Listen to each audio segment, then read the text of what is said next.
Well, to be quite honest with you, the problem that the world faces today cannot be resolved by any scheme under a 24-hour project. I mean, if you begin to look at it from that perspective, there's a clear indication that you don't understand what is happening in the world. And I would explain.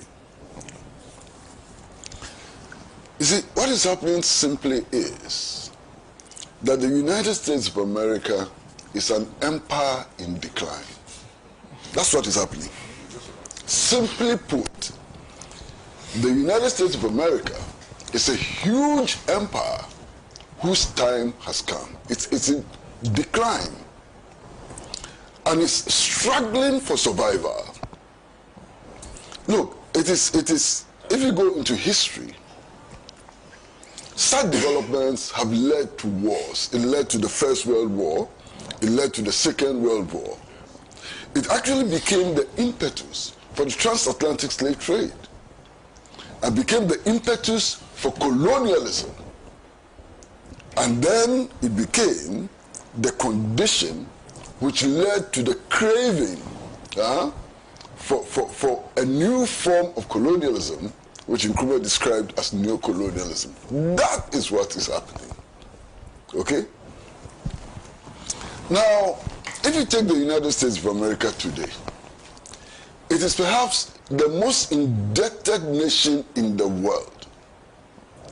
The national debt of the United States of America is gone beyond $3 trillion and is moving like a hurricane to $4 trillion. That is what the U.S. is today. Heavily indebted. Now, if you look at the United States of America today, look at the U.S. today, all of its national infrastructure is collapsing. A recent study shows that they have to redo most of their bridges. Their roads are bad. The railway system is in shambles. I mean, if you compare the railway system in the United States to the railway system in China, I mean, you would think that one is in the 20th century and one is in the 1st century. This is the reality. Today, in all the states of the United States of America, hundreds of thousands of people, if not millions, cannot feed themselves. They cannot buy food and eat. They are starving. There are soup kitchens in New York, in California, even in California, which we glorify. You know, California for us is the center of the movies and so on. There are people in California who are homeless, who cannot feed themselves, and so on. The crime rate in the United States of America is rising. Its military and its equipment is becoming obsolete. You understand? So this is an empire in deep, deep crisis, and is struggling for survival and is struggling for relevance. Now, the problem we are facing is that this empire in decline, this huge empire which is in decline, has decided that its efforts to revive itself, to become relevant and so on, should be led by a president called Donald Trump, who is not friendly with logic. This is one of the main problems. The people of the United States of America have decided that their leader, to overcome this problem, should be somebody who finds thinking too difficult an exercise. That's number one. Number two, they've elected a president who, unfortunately, I mean, science means absolutely nothing to him. And what he's doing defies economic science. I'm sure that he doesn't even accept that the laws of gravity exist. There's a guy who is challenging, vaccination as well. I mean, this is a guy who is completely lost. That's the man they've elected as their president. Now, this chap, Donald Trump, comes into office, and the slogan is important. Listen to the slogan. Make America great again. Very important slogan. In that slogan is the admission that America is no longer great. In that slogan is a clear admission that America is no longer great. Now, to him, how does America become great? Donald Trump proposes that the whole world has been cheating the United States of America. That's the basis of his argument. Everybody in the world is a cheat, including Botswana. That all of us have conspired to cheat the United States of America. And therefore, the United States of America should take measures in order to force us to pay for the cheating that we have been cheating America over the last couple of centuries. And this doesn't make any sense at all. Doesn't make any sense at all. Donald Trump includes Ghana in the countries which have been cheating the United States of America. Why?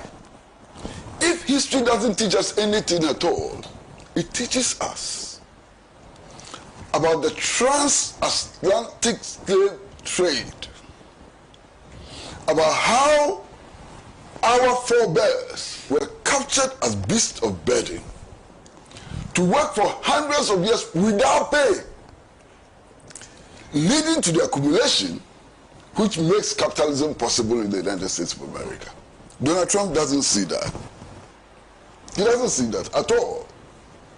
So if you're looking at the relationship between Ghana and the United States of America, it is Ghana which has been cheated over the years. Cheated over the years. If you're looking at the relationship between us and the United States of America, you can also not ignore the fact that Ghana today is at where it is because the United States of America made an intervention in our country. That on February 24, 1966, the Central Intelligence Agency of the United States of America overthrew the government of Osagyefo Dr. Kwame Nkrumah. The purpose of overthrowing Osagyefo Dr. Kwame Nkrumah was to make sure that we return to the days of slavery. It's clear. If you read the declassified documents of the Central Intelligence Agency on the overthrow of Nkrumah, it is clear. Nkrumah was overthrown, one, because he was making the African too politically conscious. That was one. He was overthrown because Ghana had embarked upon an industrialization program which was delinking our economy from the metropolitan economy. Ghana was building a self-reliant national economy, which was not in the interest of the United States of America and so on. So here again, we became victims of the United States of America and not people who were cheating the United States of America. Now, listen very carefully. The United States of America is suffering from a balance of trade deficit. You understand? It is not exporting enough. So there's a deficit. Now, how do you correct that deficit? In Donald Trump's mind, and that's a very small mind, you understand? In Donald Trump's mind, the way to correct this deficit is just to slap tariffs, taxes, on goods coming into the United States of America. And he thinks that by so doing, he'll be able to attract manufacturers from China and other places to come back to the United States of America so that the United States of America can produce more and claw back what, in his view, is a fair share of world trade. But you see, things don't work that way today. If the United States of America imposed 10,000% tariffs on the world, manufacturing is not coming back to the United States of America. It is not possible. First of all, I've already discussed the infrastructural problem that the U.S. has. It's a major hindrance to production and industrialization. Yes, sir. But beyond that, I mean, a friend of mine was telling me about the cost of producing a Nike sneakers. Why? In China, you can actually produce a Nike sneakers for about $10 or so. That same sneakers, under the current conditions, if it's produced in the United States of America, will cost about $1,000. So where is the competition? Why? Factories in the United States of America did not move to China for fun. They moved to China because it was possible for them to produce the goods that they were producing in the United States of America at about 10% cost. That's why they moved to China. That's why they moved to Taiwan and other places and so on. So for manufacturing to return to the United States of America, there are conditions in the United States of America which need to change, not tariffs. And those conditions are not changing. Those conditions cannot be changed by the Trump administration. So that's where we are. Now, this morning, I must confess, I've been most impressed by my comrade and friend, former Deputy Minister of Trade, and currently Deputy Minority Leader. Majority Leader, sorry. Majority Leader. Sorry, sir. Sorry, sir. I mean, the statement he made about our meeting with the U.S. ambassador is the truth. For all we know, this U.S. ambassador cannot even understand her own government. And I'm honest about it. This U.S. ambassador was appointed under Biden. Yeah. And there are indications that she has substantial disagreements with the Trump administration and the way she's going about things and so on. You understand? She herself is baffled by the developments in her own country. So if you go and sit with her in a meeting, what are you doing? You call, what is her name? Something Palmer, I suppose. Palmer, yeah. Huh? Yeah, you call her to a meeting and say, explain why the U.S. has imposed a 10% tariff on Ghana. She doesn't know. She has no answers. You understand? And I was shocked at the statement we just issued after the meeting. I'm sure all of you read that statement. So I'm sure you read that statement. So I read that statement and I said, why is the interest of Ghana in this statement? The statement starts by saying that, oh, we met the U.S. ambassador to ask for explanations about what's happening and so on. She explained to us that the action was not motivated by malice. Whoa.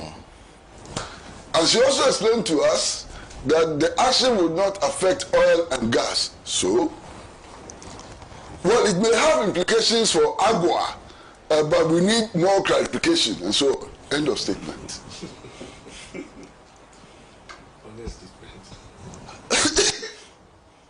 I don't know.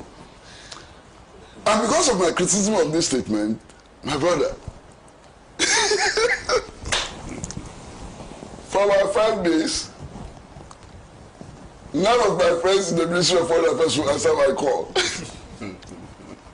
But this is a genuine criticism. That meeting, what was it intended to achieve? And what did it achieve? You see, I was of the view that yes, Trump has imposed a 10% tariff on Ghana. I agree with what all the other panelists have said about what we should do in order to minimize or override the impact of the tariff. But most importantly, we need to send a signal to the bully that there's a cost to pay for bullying. And then anybody who has studied psychology would understand that the only language that the bully understands that frightens the bully is for the bully to know that there are consequences for his actions. That's the only language. And this is science. You understand? And then I hear people say that, but how can Ghana fight the US? It's a small country of 32 million people. What do you have? Ghana cannot fight the US. So let's go and beg. And so I'm sure you've all heard that. And it shocks me to the marrow. So therefore, the solution which is put forward is some bilateral negotiations with the Trump administration. You see, negotiations occur where there are two parties at the table who can give and take. When you sit around the table and only one party can give, it is not negotiation. When you sit at the table and only one party can take, it is not negotiation. That is a meeting for surrender. A meeting for surrender. The only negotiations, the only thing which can be called negotiation is where the two parties, everybody can give and everybody can take. That is what is called negotiation. So those who are saying that we are so weak, we can't bargain, we can't do anything, what they are actually telling us is that we should surrender to the bully and take the insults and humiliation from the bully. That is not what Osajifo Dr. Kwame Nkrumah taught us. Osajifo Dr. Kwame Nkrumah taught us how to fight and how to win and how to leverage all of our strength in order to achieve victory. And Ghana has strength. We have serious strength.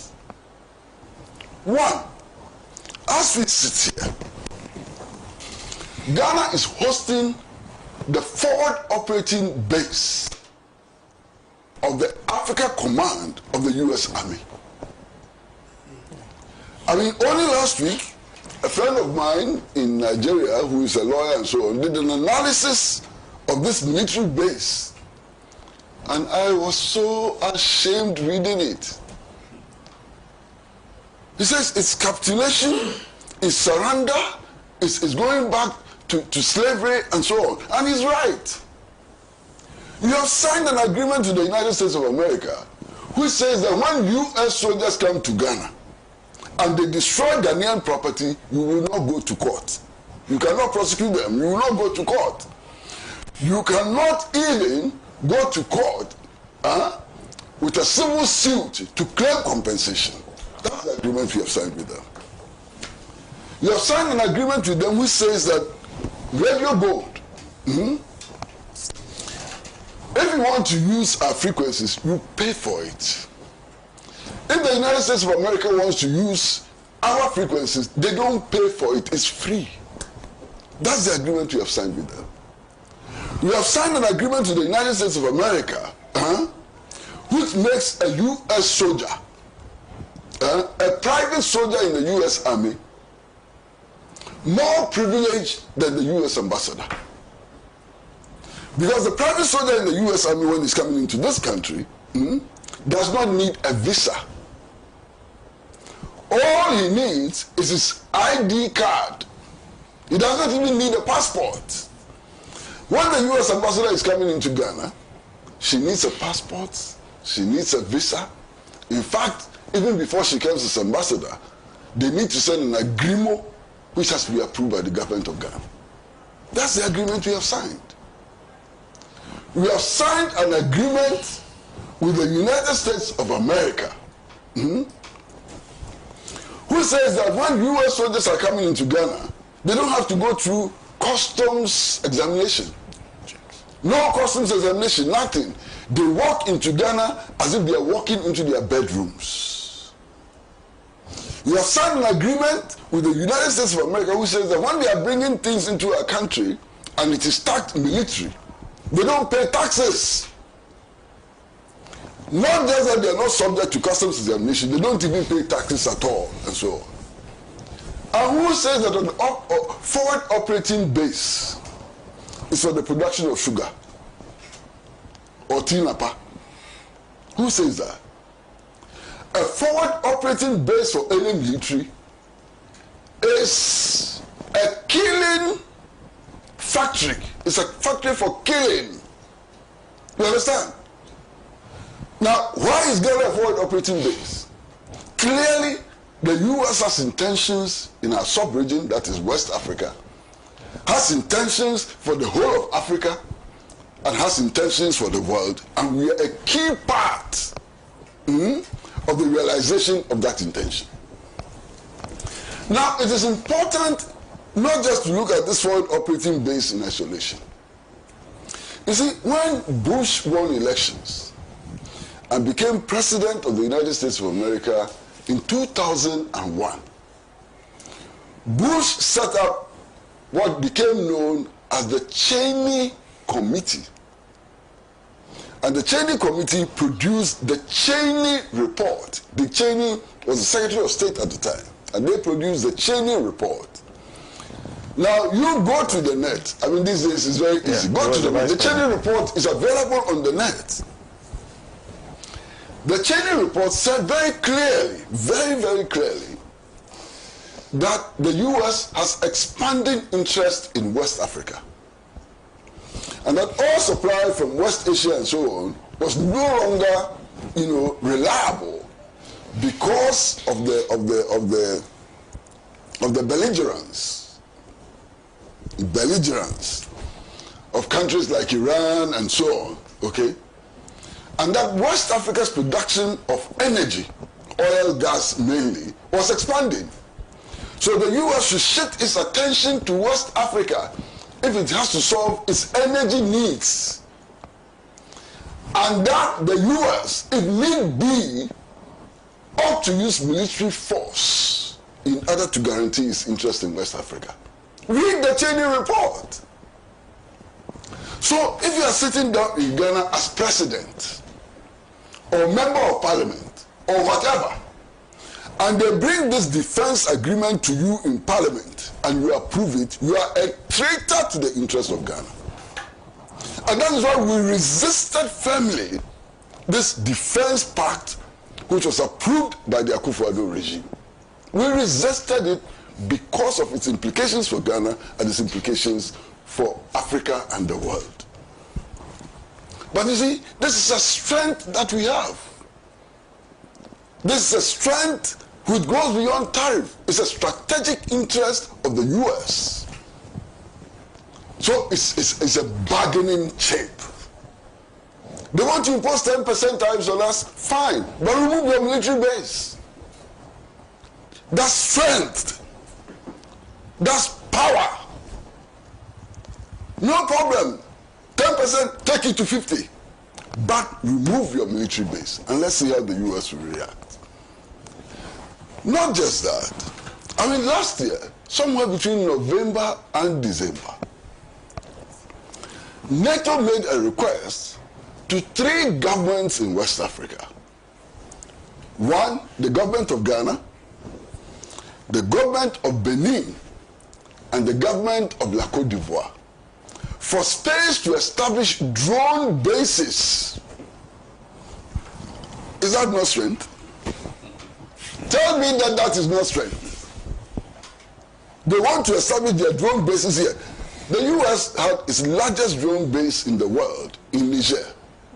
Is it Niger? Yes, Niger. They've been kicked out. So they have no drone base in the sub-region. They are looking for a place to establish their drone base. They've come to us. They are begging us for permission to establish a drone base. Is that not strength? Tell me that this is not strength.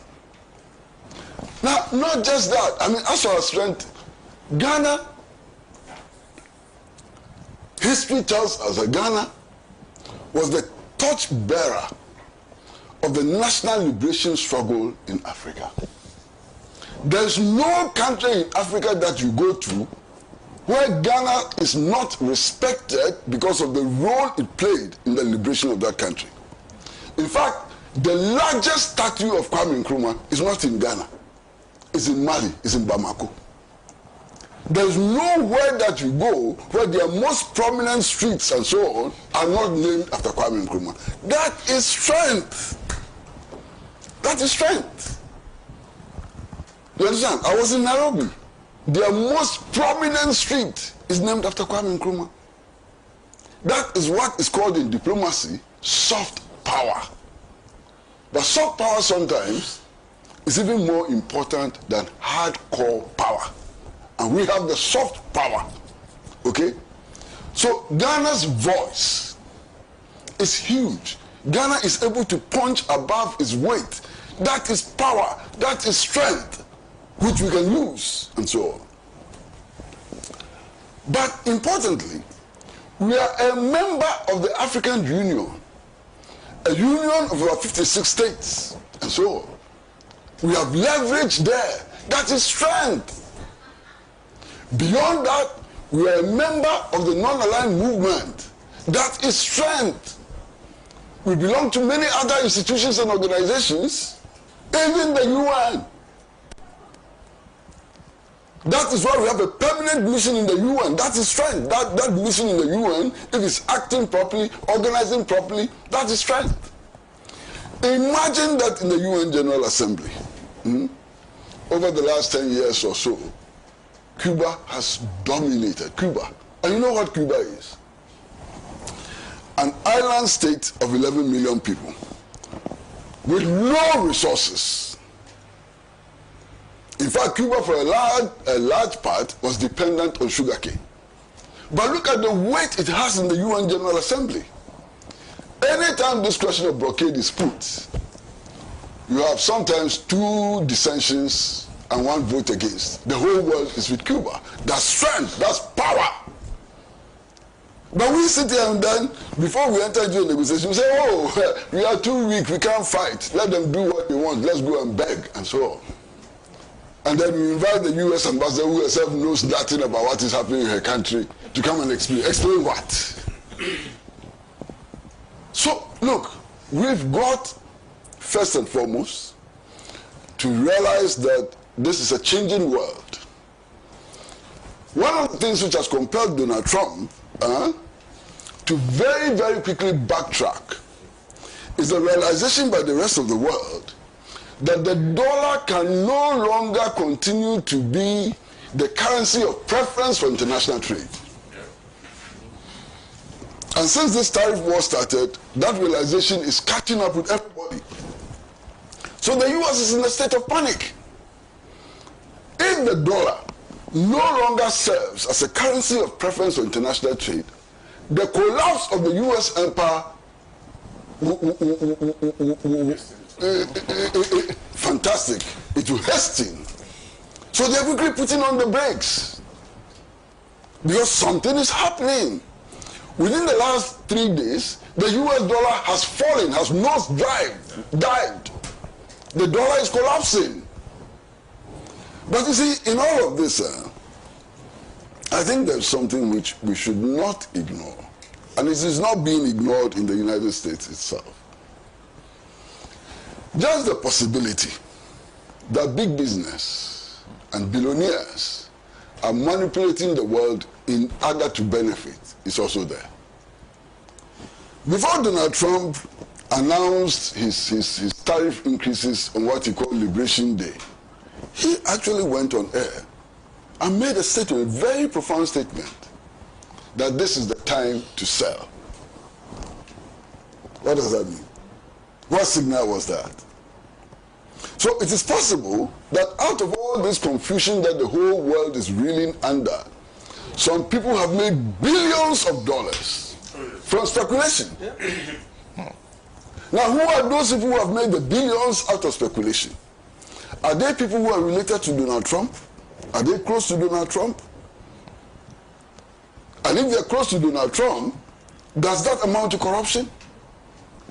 And if it amounts to corruption, what will the United States itself and its laws do about it? You see, my brother, when I was young, and that's not a very long time ago. But when I was young, we were watching television sets produced in Ghana. Akasanuma. We were listening to radio produced in Ghana. We were lighting matches produced in Kede. Our farmers were using cutlasses produced here. We, some of us, had access to vehicles made in Kumasi, Darfur, and Adum trucks, made here, and so on. When I was young, the Atomic Energy Commission in Kwabena had a reactor.